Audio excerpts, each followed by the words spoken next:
Hey all, I hope you are all having a great day. I am so excited to be here with you tonight and appreciate you joining me on this journey.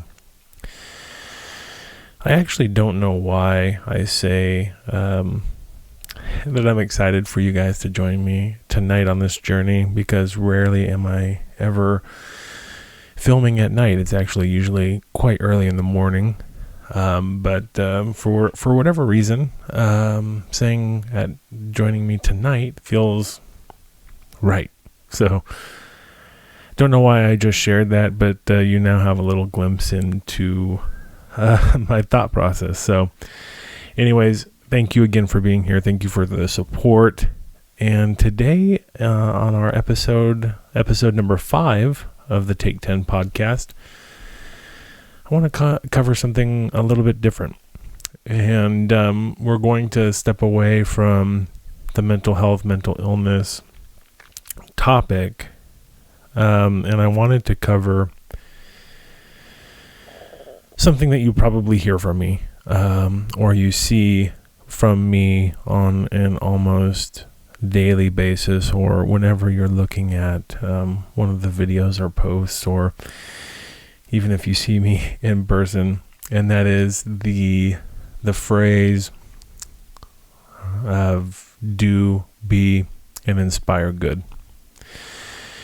I try to include it in all of my posts or somewhere in the video, or as a call to action at the end of a podcast. And if you see me in person, without exaggerating, probably 95% of the time you'll see me with like a shirt or a hat or something that has do be inspired good on it. And so I wanted to talk about that tonight. I wanted to talk about where it came from, how it came about, and then ultimately what it means to me.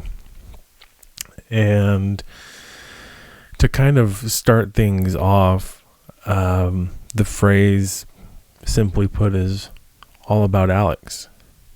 And it was taken based on observations that I've had of him, and as I've reflected on the person that he was, or that he is.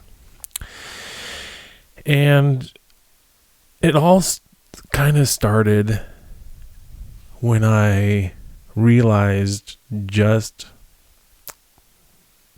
what an impact that he had on pretty much everybody at his funeral. Or we didn't call it a funeral. I don't know if it was officially a celebration of life, but we definitely know that we wanted to celebrate Alex rather than, call it a funeral. But anyways, we had it at his house where he and his wife lived. And prior to his passing, he built this gigantic shed. And one of the things that you should know about Alex was that he was meticulous. He was a master craftsman, but he was meticulous. And even though he was battling, depression and some other things, he was very committed to continuing to build things. And he had planned, and by planned I mean he had drawings and measurements, and like it was planned to build this shed. And this is not like a 4x6 shed. This was like basically an addition to the house, and it was a place that he could store lawn mowing equipment and his tools, and he had a ton of tools, and just other things. And even though he was going through everything that he was, this shed was immaculate. And anyways, I share that because at his celebration, when you walked into their backyard, we would have people go through the shed to just get a glimpse of it. And in the shed, we had a book on one of the shelves there, and it allowed people to share their stories and thoughts and memories of Alex. And I haven't gone through that book in full just yet,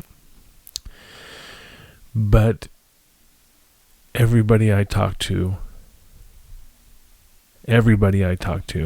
and the stories that I did see from the entries just talked about how good Alex was, how compassionate he was, how friendly he was, how he inspired people to be better. And the stories that came from this were just absolutely amazing. And some of them were absolutely hilarious. Things that I hadn't heard, and some things that my parents hadn't heard, and that Alex probably had tried to keep that way. And they made us laugh and cry, but cry in a good way. And I started thinking back to the time that I was able to be with Alex. And I began thinking about how I may have taken his goodness for granted. And I don't mean that I was not appreciative of him or what he was doing, but sometimes when you spend so much time with somebody, you become a little bit numb to certain things that other people would recognize right off the bat. And so, because he was always just so good and I was spending so much time with him, maybe I didn't fully realize how good he was. And so after he passed, I began reflecting on his goodness. And the phrase "do, be, and inspire good" came officially in October of 2021 in one of my YouTube videos.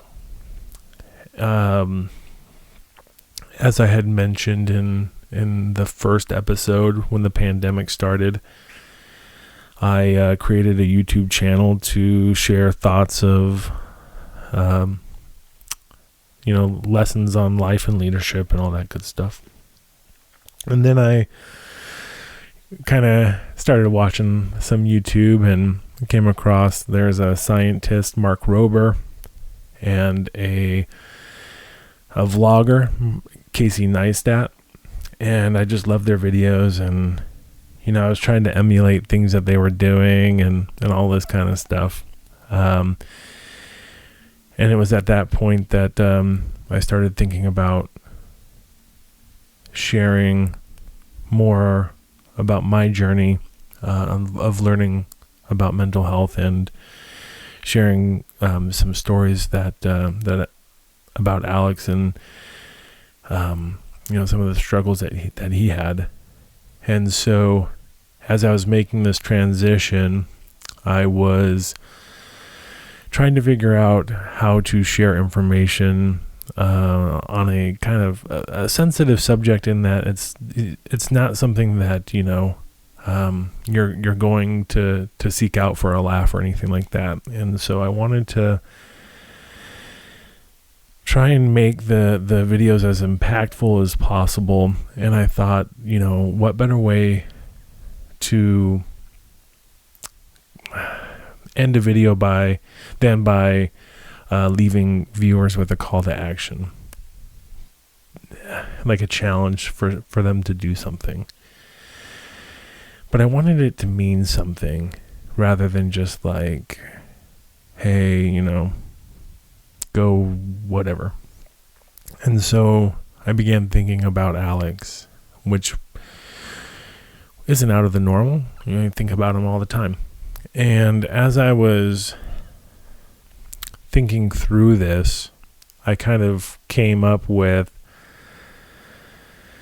3 different sections that I kind of extrapolated based on Alex's life. And that was obviously that he was doing good, he was being good, and he inspired good in the world. And they came from a few examples. And so, in just the essence of sharing, I wanted to share a few of those with you on how I kind of got to this point. And the do portion was just, it was hard to pick, just a few examples. But Alex was always doing good. No matter what was going on, he was looking to include you in activities and to do things with you. There were countless times where he invited me or others to different events because he thought that it would be a good time. And he wanted to spend quality time with you. There was, when we were at school, we lived at this place called the Red Door because it had a red door. And it was like a wild house. And I am not wild. So I was kind of not off in like my own world, but there were times where I definitely tried to get away. And at the school that we were attending, they have a student section for their sporting events that you can sign up to be like a season pass holder, right? And you get tickets to all of the games and all that kind of good stuff. And obviously Alex had signed up for that. And there were times where folks who were not part of that student group would want tickets to upcoming games, and they were unable to potentially get tickets for whatever reason. And one time in particular, our school was playing our arch nemesis, our rival. And one of the things that they were going to do is that they would open up some tickets like on Saturday morning or something like that. And so what did Alex do? Well, he went to the football stadium and he literally camped out with a group of other folks so that they could get tickets for those who needed them. And obviously they got a few extras that they could sell, but he didn't have to do that. But he loved it and he made the most of it. And those that he got tickets for were extremely grateful for that. He was just good. And he was just exemplifying good. And so the second portion of that, of the be good, I kind of pulled from one main example. And I couldn't even tell you. There's probably, 2010 or 20, yeah, I'm going to say 2010. He was still in school. We were still in school. And he had lined up this internship to help build his resume. And reflecting back on it, I'm almost positive it was an unpaid internship, but he may have gotten a little bit here or there. And it was this lady who wanted to create a farmer's market, or a market type thing that would meet on Thursday nights or Thursday afternoons or Tuesday afternoon, whatever day it is. I don't know. I think it was Thursday. But anyways, there was no plan going into this thing. And he spent countless hours planning and preparing this. We would, during the summer, we all lived at the Red Door still, and as a house, almost daily, each evening, we would get together and watch a show or a movie or go and do something. And many of those summer nights, he would be working on this farmer's market, and where do the vendors go, and how can we begin marketing this, and how can we make this a success. And one of the traditions that our family had at the time was, my dad, my brother and me and some of my dad's coworkers would go to Las Vegas for March Madness. The first round of March Madness, we'd set up at a sports book and just watch basketball. And the farmer's market was still going on at this time. Alex had gotten to the point where it was starting to boom, right? People were showing up. They were the market was being attended very well, and he was still going with how to make this successful. And so we get to Las Vegas, and he's like, I need to make a website. And this was like pre, GoDaddy or some of those other website corporations where you can just kind of type in the information you want and it formats it for you and pops out a website. I mean, this was like you had to code or know how to code in order to make a website. And we said, oh, okay, well, when are you going to start? And he was like, well, I'm going to start today. And he holed himself up at like a Denny's at outside of our hotel for one of them was like a full day where he was like teaching himself how to code and then to build this website, just so that this farmer's market would be successful on an internship that he was paid very little or not at all. But that market was awesome. And he truly built that up from basically nothing. And then obviously he did good, he was good. And as you saw these things, it really inspired you, or inspired me, to also want to be good. And it wanted me to do the same and to make life better for others and to make my community better as well. Alex also had just this personality that everybody loved. Sometimes like you meet somebody and they may be a little bit standoffish, or you feel like they might be a little standoffish, or it takes a second to open up. But Alex was not like that. He would just meet you and instantaneously people would want to interact and engage with him. And he was known for his mustache. So if you've seen any posts or anything there that I have, there's a picture of glasses and a mustache. And that is a literal tracing of his glasses and his mustache from a picture that he sent me a few years ago.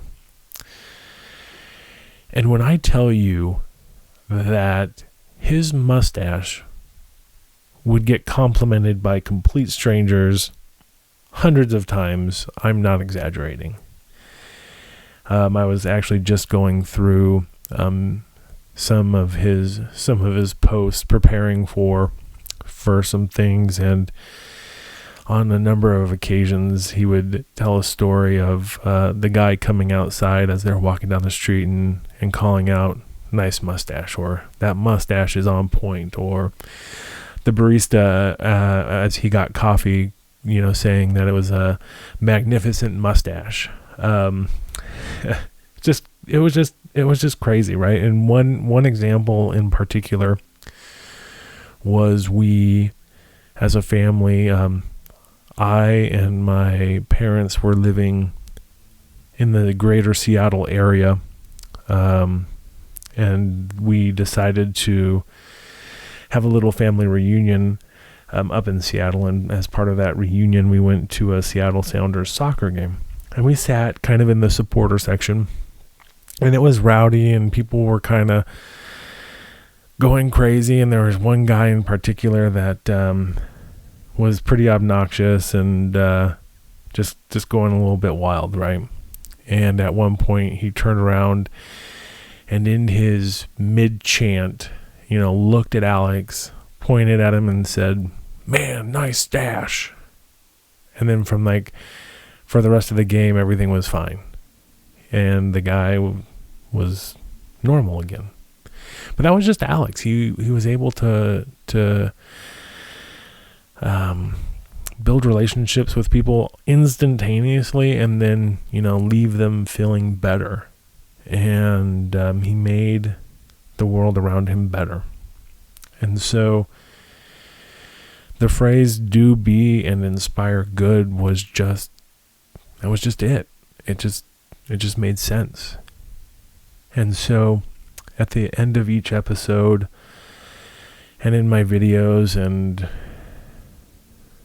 on posts, I like to end each of those with that challenge to do and to be and to inspire good, and to be more like Alex. That's what do, be, and inspire good is. It's a challenge to be like Alex and to make your world, your community better. And I know that we can make our life and the lives of those around us and our communities better. I also know that it's not going to take, and that oftentimes we're not going to have the ability to make huge, grand change all at once. But I'm a firm believer that small and simple acts add up over time, which make an impact. And that we have a choice each and every day to choose to do good or choose not to. And for me, the choice is easy. It's to embody what Alex would do and to be kind, to work to make somebody's life a little bit better, and to do good. And so that's what I wanted to talk about today, because you probably have seen the phrase and it may make sense, or you may see it and it's like, oh, that's good, but you might not have the full story on it. And I just wanted to share that with you. So as we think about our lives, let's think about how we can do, how we can be, and how we can inspire good, not only to make our life better, but the lives of those around us better, and the communities that we work, live, and interact in better as well. So that's it for tonight, I suppose. We'll be back next week with a more quote-unquote traditional topic around mental health or mental illness. But I appreciate you joining me for this discussion. I appreciate your support. through all things. I'm wishing you a wonderful rest of your day or afternoon or evening whenever you're listening to this. And we'll leave you with our new call to action to be like Alex, and that is to do, be, and inspire good in all that you do. Thanks so much. Good night.